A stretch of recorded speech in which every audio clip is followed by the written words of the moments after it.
Hello and welcome along. My name is David Otter, and for years I have been an avid collector of Spectra-Video gear. In this brief video I'm going to give you a short intro into the Spectra-Video world, and then some of its history, that is to the best of my knowledge, is correct. I hope you enjoy this video and presentation. Spectra-Video. In the early 80s, people had fancy hairstyles, brightly coloured clothes, and were listening to music from the likes of Duran Duran, the Eurythmics, and Michael Jackson. Back then, the soap operas like Dynasty and Dallas ruled the TV world. In the early 80s, computers were the new kids on the block, and everybody whom was anybody wanted one at home, or they dreamed of having one someday. This fantastically new and seemingly space-age technology was the future to come, and you needed to be prepared for it, or so we were often told from everywhere back then. Computers were advertised in that they could do the most fantastic things, and TV shows of the time showed that with computers anything was possible. Your imagination went wild. You could organise your home economy, keep track of your recipes, and even learn advanced programming languages and even more. The intentions were probably meant for the betterment of man, but for most of us, being young kids, back then it was for playing video games and trying to kill those pesky aliens that were attacking the planet. There were a lot of different computers to choose from at the time, with the likes of Commodore, Atari, Sinclair, Oric, Apple, Dragon, to name a few, and of course the Spectra-Video. The history of Spectra-Video. Originally named Spectra-Vision, Spectra-Video was founded in 1981 by Harry Fox and Oscar Schultz, two Swiss clock and watchmakers who had moved over to North America in the 1950s. Spectra-Vision in the beginning was a distribution company of computer games, but not a software publishing house. They had several contracts with many developers writing the games. Spectra-Vision's main products were gaming cartridges for the Atari 2600, ColecoVision, and Commodore VIC-20 in the early days. Spectra-Vision also made the world's first ergonomic joystick called the QuickShot.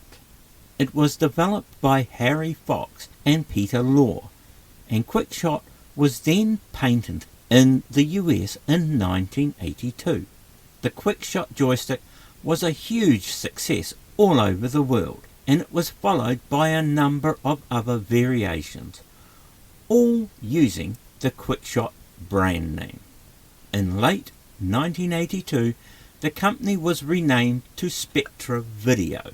This was due to a naming conflict with a USA-based company called On Command's Hotel TV system that was also called Spectra-Vision.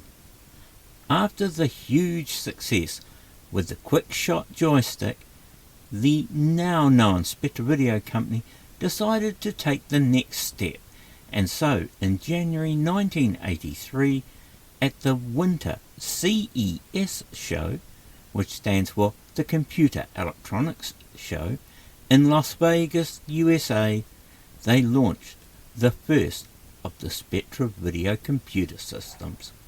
So at the Las Vegas show, Spectra-Video launched two units to the waiting public. They were the Spectra-Video Compumate and the Spectra-Video SB318 Mark I computer. The SB318 really stood out from the crowd with its styling and, most of all, the removable red joystick and the keyboard on the right hand side. Spectra-Video's Compumate was a hardware add-on for the then Atari 2600 games console. This was turning it into a real computer from just a games console. It provided a soft touch keyboard, cassette recorder interface and Microsoft Basic in ROM. Although a computer, it was a very basic version of one, and compared to the Spectra-Video 318, it was truly very basic.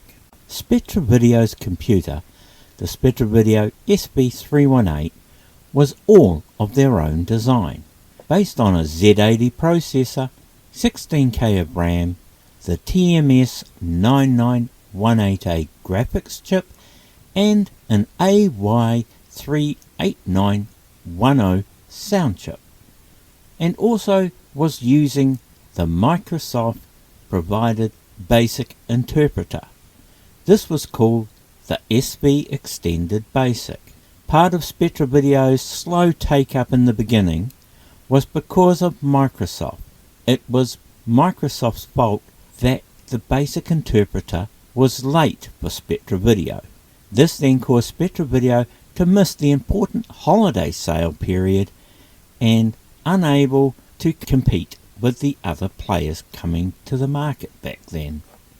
The SB318 was soon followed by its big brother, the SB328, a redesigned and more powerful version of the original Spectra-Video. This came with 64K of RAM, a full stroke keyboard, and a numerics pad on the right hand side. This replaced the popular red joystick. The SB328 was then being portrayed as a professional and more business style computer with the add-on of an expander. With disk drives, you had the option of CPM that was provided by Digital Research. Spectra-Video showed working models of the SB328 Mark I at the 1983 Summer CES show in Chicago, USA.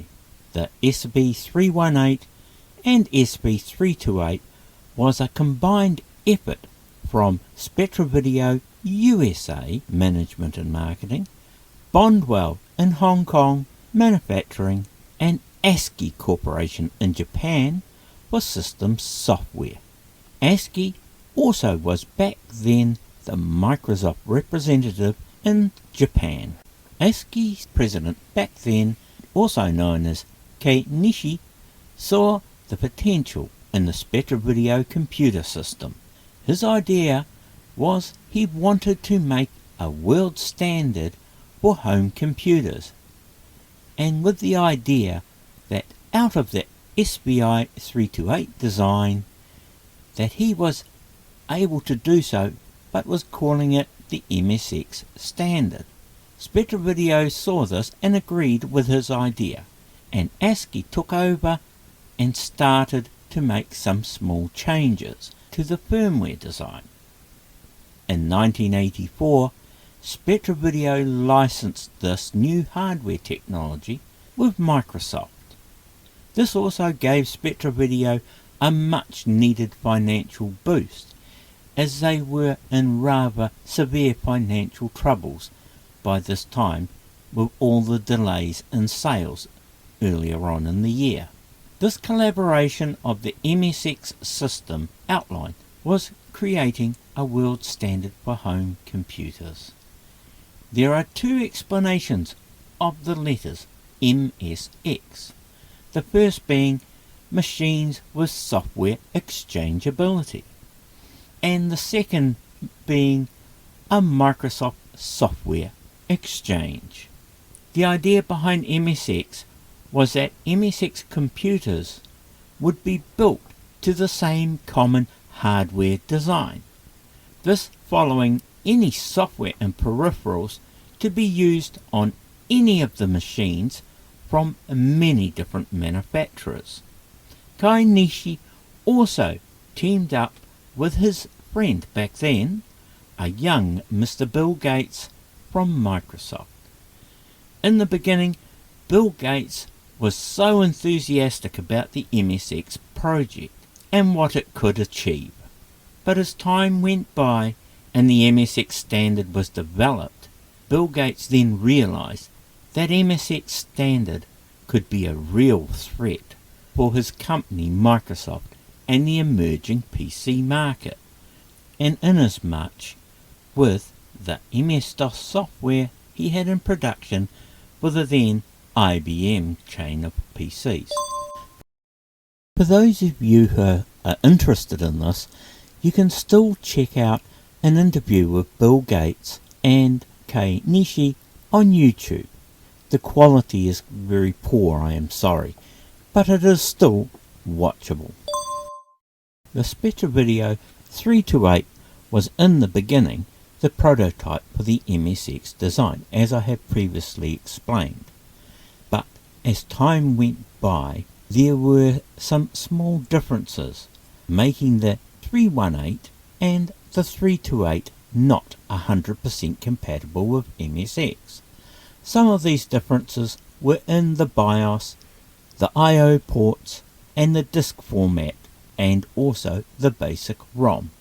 But this didn't stop Spectra-Video in the early days from using the MSX-DOS story in their marketing on the 318 and the 328.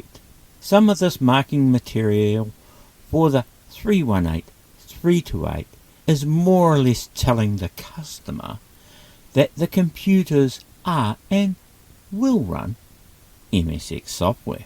Here's a quote from the 1983 SV318 flyer. When you buy a SV318, you will not only be able to use all of Spectra-Video's own software and hardware, you will also be able to take advantage of all the remarkably new equipment that will be coming from other MSX participants. Well, it doesn't say MSX software compatibility, but it's close enough. The flyer also had the MSX logo next to the computers. The same was true about the SV328 flyer. So as you can see, many customers were confused by the type of advertising Spectra-Video was releasing back then. In 1984, the company was renamed again to Spectra-Video International from just Spectra-Video. I take it this is because of the international partners that now had shares in Spectra-Video, and was now represented in all of Europe, USA, Australia, South Africa, Israel, and a lot more countries around the world. Then next, the company also added a whole raft of add-on components to their lineup for the Spectra-Video systems, with super expanders, add-on cards for expanding the RAM, RS-232, modems, 80-column cards, and the like. They even made a ColecoVision add-on unit that plugged into the back of the SPI 328 computer. This was to play the ColecoVision cartridges and games. And a lot later on, they added on an MSX1 unit that was used in a similar way, but it was not 100% MSX compatible. At the same time, this also led to a change in all their model names, to now using SVI for Spectra-Video International in front of the model numbers from the early SV. The rumours about the Spectra-Video models are saying the model numbers were picked based on their goodness in Chinese numerology, and that it is why most of them contain the number 8 at the end. Later on, Spectra-Video revised the 318 and the 328 hardware. Along with the changes was a new single ULA chip. This replaced several TTL chips, reducing the motherboard footprint and cost of production. They also put the TV modulator inside the machine, and not as most of the older units would have as a plug-in box on the back. The revised machines were called the SVI 318 Mark I, noted by now a grey joystick on the right hand side, and the SVI 328 Mark II. A little hint here for some of you who may be looking at collecting Spectra-Video. The SVI 318 Mark I with the red joystick is the most desirable of the very early machines. This is because the red joystick did not stay around for long and was quite commonly lost. In late 1984, Spectra-Video International launched their first fully MSX compatible computer, the Spectra-Video SVI 728. You can see the similarity in the case designs. By this time, Spectra-Video had then sold over 25,000 computers worldwide, along with an array of add-ons to go with them. Spectra-Video had fairly good success in Europe and other parts of the world, but the US sales were still very poor. Some of it was blamed on bad distribution and limited visibility in the stores, and their financial situation wasn't in good shape either. In 1985, Spectra-Video closed its US operations, as this was a decision that was taken by Bondwell Holdings, the main Spectra-Video manufacturing partner, and by this time their major shareholder. Bondwell then later moved everything to its home base in Hong Kong. The next product revolution to emerge from Spectra-Video was the SVI 738 Express. This PC was a breath of fresh air in the industry at its launch date. An MSX compatible computer with integrated 3.5-inch floppy drive, a carry handle for portability and a case, a built-in printer port with an 80-column card support built in, and for its time truly a portable, alas without a screen. It was sold as an MSX1 computer, but internally it had a lot of the then up-and-coming MSX2 components, and was known by most of the users at the time as an MSX 1.5, as it was very easy to upgrade it to an MSX2 standard computer by those who knew how. This was later followed on by some PC clones and a PC MSX hybrid. These hybrids were the SVI 808, SVI 818 and SVI 838, codename Express 16. This was a PC with an MSX module that could be put internally. In the dual system, the PC MSX was meant to be fully MSX compatible, but as they found out, not all of the software would run on the MSX, as it was not 100% compatible because of the PC parts internally. The system was made by a company called Franken Computers for SVI, and later on was renamed on the front as Franken Computers at the end of its production life. After this, Spectra-Video left the MSX camp in 1986 and concentrated on the PC compatible computers. The Spectra-Video SVI 256 XT and the SVI 640 FH for full height and FF for dual floppy drive PC computers. And at a later time there was an 286 that was born, but is very little known about it. For a brief moment in time, Spectra-Video had claimed a large monopoly on the MS-DOS computer market in the United States alone. This made the stock in the company go up, but a lot of the insiders sold out of the company.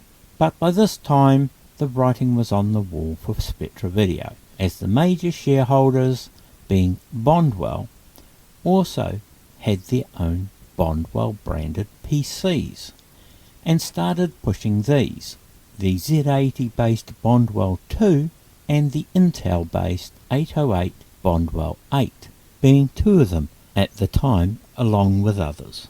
After a short while, Bondwell abandoned the Spectra-Video name and moved on to use the Bondwell brand name for all of its computers from then on.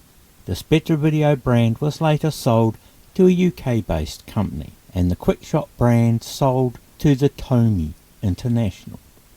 In present-day times, the Spectra-Video name was used by a UK company called Spectra-Video plc, formerly known as Ash & Newman.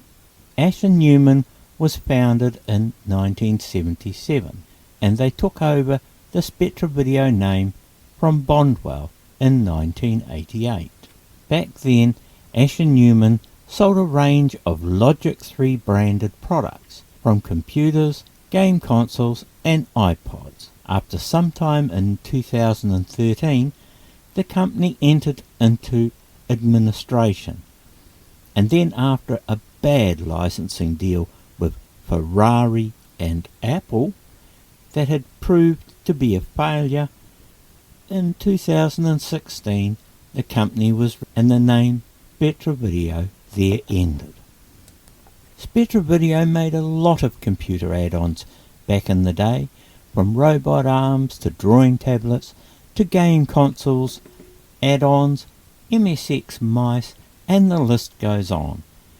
They really did make a lot of very good gear and hardware, but some of the cheaper cassette titles seemed to look like they were just respun and rehash of another title. But the machine code games were awesome. Here in New Zealand, Australia and Europe, there was an avid homebrew scene, and a lot of very good titles and gear came from them.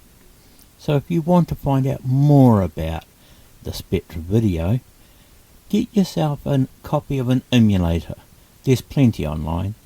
Or for the real 80s feel, find yourself a Spectra-Video and have a play. Well, there you have it, my presentation about Spectra-Video. Thanks for listening, and I hope you enjoyed it and you learnt something about the Spectra-Video. I must say, I'm not an expert, but in my country of New Zealand, I must have one of the biggest collections that I know of. Thanks again, and have a great day.